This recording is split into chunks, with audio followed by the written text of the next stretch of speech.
میں اپنی اعوذ باللہ من الشیطان الرجیم، بسم اللہ الرحمن الرحیم۔ رب اشرح لی صدری ویسر لی امری واحلل عقدۃ من لسانی یفقہوا قولی واجعل لی وزیرا من اہلی رب زدنی علما رب زدنی علما رب زدنی علما آمین۔ بسم اللہ الرحمن الرحیم۔ سورۃ القلم آیت نمبر 35 سے آج ہم 34 سے 34 سے پڑھیں گے۔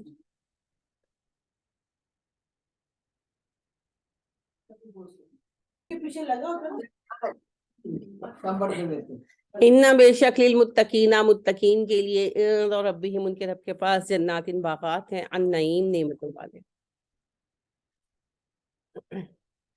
نعیم بہت نعمتوں والا نام رکھتے ہیں آپ، بہت اچھا نام ہے۔ اِنَّ للمتقین عند ربہم جنات النعیم، بے شک متقین کے لیے ان کے رب کے پاس باغات ہیں جو نعمتوں سے بھرے ہوئے ہیں۔ متقین آپ جانتے ہیں جو اللہ کے خوف سے گناہ چھوڑ دے، جو اللہ کی رضا کے حصول کے لیے تقوی اختیار کریں۔ متقین کی صفات آپ نے مختلف جگہوں پر پڑھی ہیں۔ اللہ سے ڈرنے والے، گناہ نہ کرنے والے، اگر گناہ سرزد ہو جائے تو استغفار میں جلدی کرنے والے، عاجز۔ اللہ نے خود کہا نا میرے بندے ہیں سورہ مومنون میں جو اکڑ اکڑ کے زمین پر نہیں چلتے، عاجز ہے۔ اردو والا عاجز نہیں، عربی والا عاجز۔ متواضع، تکبر نہیں ہے، اپنے آپ کو بہت کچھ نہیں سمجھتے، ہمبل، اور آسانیاں دینے والے ہیں، سہل ہیں۔ بڑا اچھا لفظ ہے سہولت کار اردو کا۔ ہمارے یہاں نیگیٹو ٹرم بن گئی ہے سیاست کی وجہ سے۔ سہولت کار دراصل سہل کا صحیح ترجمہ ہے، جو دوسرے کو آسانی فراہم کرے۔ کسی بھی معنی میں ہو سکتا ہے، کسی بھی شکل میں ہو سکتی ہے آسانی۔ تو دوسرے کو سہولت دینا، آسانیاں دینا۔ اور نبی کریم صلی اللہ علیہ وسلم کا فرمان ہم کئی بار سن چکے، دہرا چکے کہ آپ صلی اللہ علیہ وسلم بازار سے گزرے، کچھ لوگ بیٹھے تھے، آپ نے فرمایا میں بتاؤں تم میں اچھے کون ہیں، برے کون ہیں؟ انہوں نے کہا جی ضرور۔ آپ صلی اللہ علیہ وسلم نے فرمایا اچھے وہ ہیں جن سے لوگ خیر کی توقع رکھیں اور ان کے شر سے اپنے آپ کو محفوظ سمجھیں، برے وہ ہیں جن کے شر سے لوگ خود کو محفوظ نہ پائیں اور جن سے ان کو خیر کی امید نہ ہو۔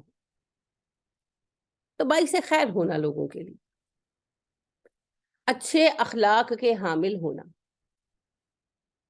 اب اخلاق کیا ہے؟ اخلاق ہمارے باہمی معاملات ہیں نا دوسرے کے ساتھ۔ امانت ہو، صداقت ہو، شفقت ہو، تواضع ہو، مہمان نوازی ہو، ان سب کا تعلق ایک دوسرے کے ساتھ ہے۔ تو ہم جب ایک دوسرے کے ساتھ معاملات کریں تو ان میں ہم بہت ہی احسان کا رویہ پیش نظر رکھیں۔ تو تقویٰ کیا ہے؟ پھر تقویٰ ہے اپنے آپ کو اخلاق حسنہ سے سجانا۔ تقویٰ ایک دن میں نہیں ملتا، یہ کسی کایا پلٹ کا نام نہیں ہے۔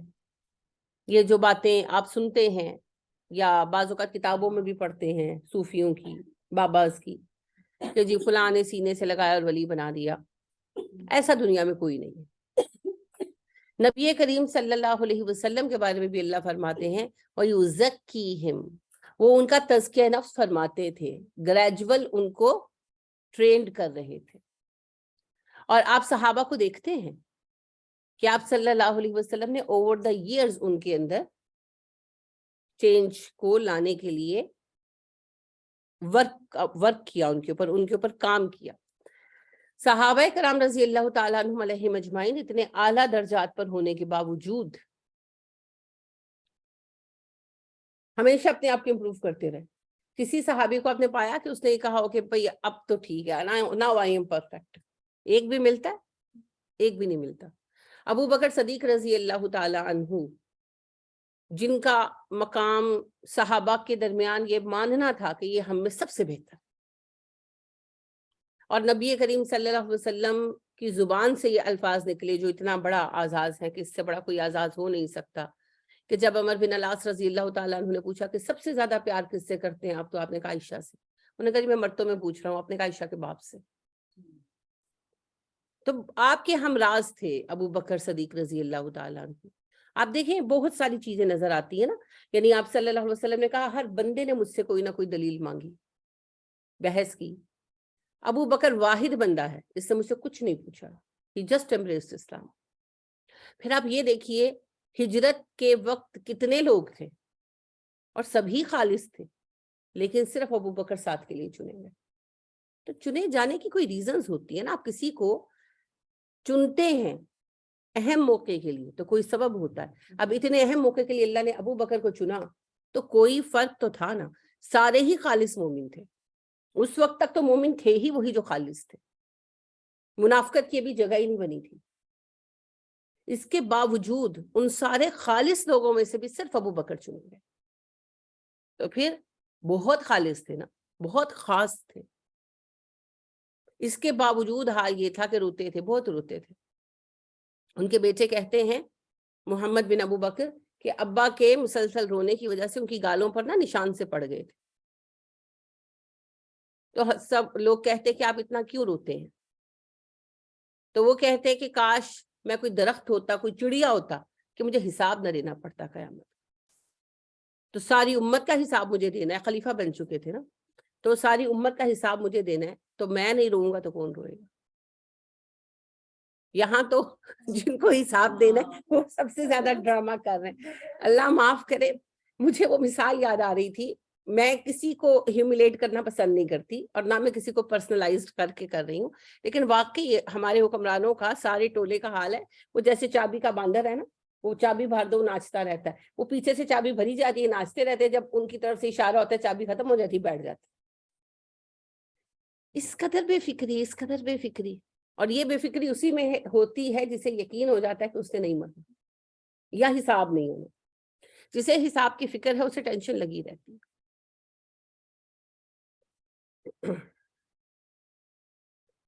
تو تقوی خود احتسابی ہے.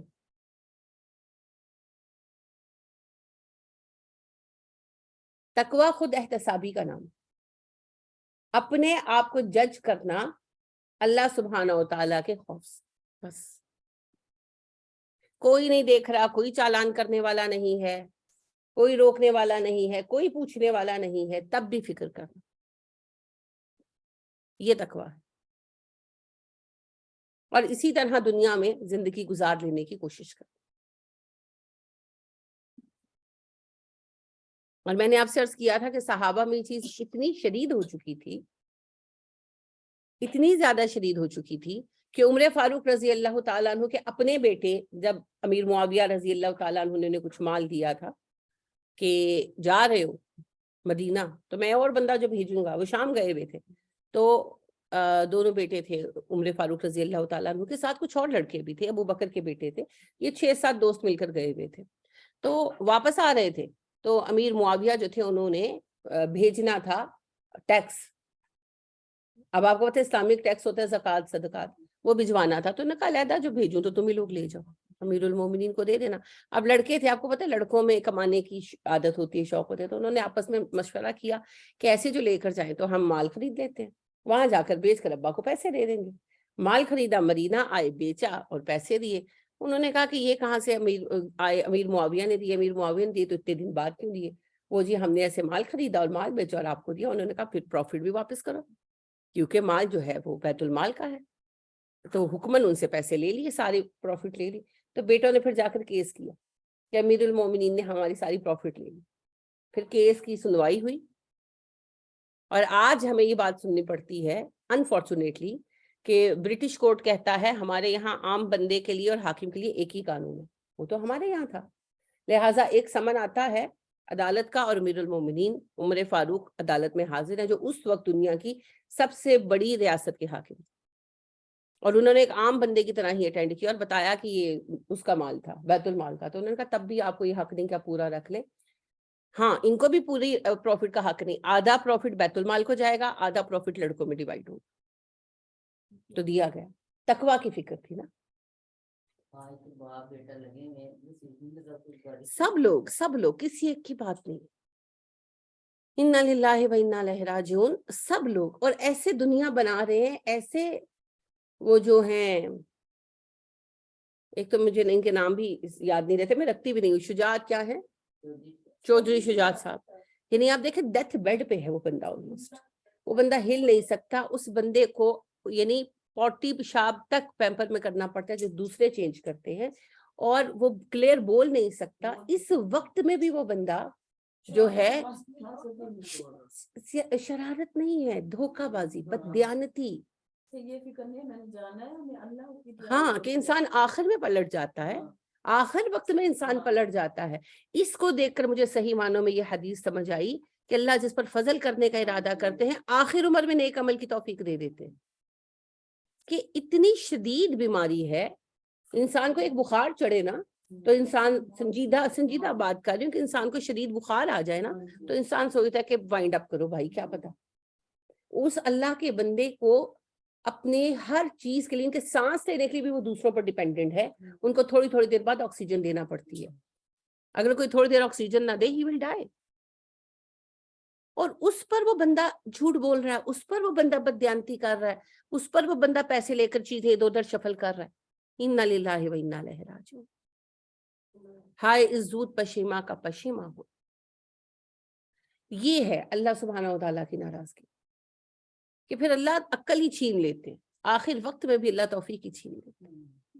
اللہم انی اعوذ بک من ذالک. تو شعور تو ہے ہی نہیں. ابو بکر صدیق رضی اللہ تعالیٰ عنہ تھے, تو ان کی چھوٹی بچی تھی اسماء بنت امیس رضی اللہ تعالیٰ عنہ سے, تو وہ کھجور کھا رہی تھی. تو ابو بکر نے, باہر سے آئی نا تو کھجور کھا رہی, تو ابو بکر نے پوچھا کہاں سے آئی, تو کہا ابو مساشری نے دی. تو ابو مساشری جو تھے وہ بیت المال کے نگران تھے, تو بلایا, کہاں سے دی. انہوں نے کہا جی بیت المال خالی تھا, میں جھاڑو لگا کے صاف کر رہا تھا, تو کھجور ایک تھی تو میں نے بچی کو دے دی. انہوں نے کہا اچھا, جہنم کا گھڑا بھرنے کے لیے میرا ہی گھر ملا تھا تمہیں, تو بچی کے منہ سے نکال کر پھینک دی. چبا رہی تھی نا تو اس کے منہ سے نکال کر پھینک دی, اور ڈانٹا ابو مساشری کو. کہ فکر تھی کہ ایک کھجور بھی دیکھنا, اگر اجر کا معاملہ یہ ہے کہ آدھی کھجور خلوص نیت سے دی گئی, احد پہاڑ بن کر ملے گی, تو پھر چرائی گئی ایک کھجور کہاں جائے گی. باتیں تو یہی ہے نا. نہ سوچیں تو کچھ بھی نہیں ہے, سوچیں تو سب کچھ ہے. چوری تو چوری ہے. لہٰذا آپ کو یاد ہے وہ صحابی ایک تھے, غزوہ خیبر کے موقع پر غلام تھے, نبی کریم صلی اللہ علیہ وسلم کو گفٹ کیے تھے کسی نے. تو وہ جو ہے ان کو تیر لگا, سامان اتار رہے تھے اور وہ مر گئے, شہید ہو گئے نا, اور ابھی جنگ شروع ہونے سے ہی پہلے. تو لوگوں نے کہا کہ دیکھو اللہ نے ان کے لیے کیسی آسان شہادت لکھی تھی. آپ نے کہا لیکن میں تو اس پر آگ کے کوڑے یا آگ کی چادر برستے ہوئے دیکھ رہا ہوں. تو صحابہ نے کہا جی وہ کیوں. اب غزوہ خیبر جو ہے نا یہ ایک جنگ نہیں تھی, یہ جنگوں کا سلسلہ تھا. تو آپ صلی اللہ علیہ وسلم نے فرمایا کیونکہ انہوں نے پچھلے مال غنیمت میں سے جوتا باندھنے کے تسمے چوری کیے تھے. اب دیکھیں تسموں کی کیا حیثیت ہے, لیکن بات یہ مانگ لیتے, چرانا نہیں. مسلمانوں کے مال میں سے نہیں چرانا, یہاں غلطی. تو اب آپ سوچیں کہ یہاں پر تو ہیرے جواہرات اور پتہ نہیں کیا کیا چرایا گیا, اور آپ کے خادم تھے, یعنی کہ غلام آپ کو گفٹ کیے گئے تھے, تو مسلمان بھی ہو گئے تھے اور آپ کے پرسنل خادم بھی تھے, آپ کی ذاتی خدمت بھی کرتے تھے. ہم ہر چیز ہم کہتے ہیں نہیں جی اللہ آپ پہ ہی کر دیں گے. بے شک اللہ بہت کچھ کریں گے, لیکن یہ تھوڑی ہے کہ لوٹ مچا کر بیٹھے رہو. اور یہ لوگوں کے تو ویسے ہم باہر لگے ہوئے گھر بھرے پھر بھی یہ لوگ. میں تو خود حیران ہوئی, جب واقعی حیران ہوتی ہوں. مجھے حوث کی صحیح سمجھ آتی ہے اس وقت, یہ جب ابھی سیلاب کے دوران میں جو ہے چھاپا مارا تھا فوجیوں نے, اور انہوں نے ان کے وہ گودام وغیرہ توڑے, تو وہاں سے چیزیں نکلی. تو سب کا تو میں نے دیکھا نہیں, ایک کا میں نے دیکھا تھا, وہ بتا رہے تھے کہ وہ جو ہیں MP بھی ہیں اور ان کی 2 شوگر ملز ہیں, ٹھیک ہے, نام مجھے نہیں یاد رہا. تو ان کے وہاں سے جو ہے نا 100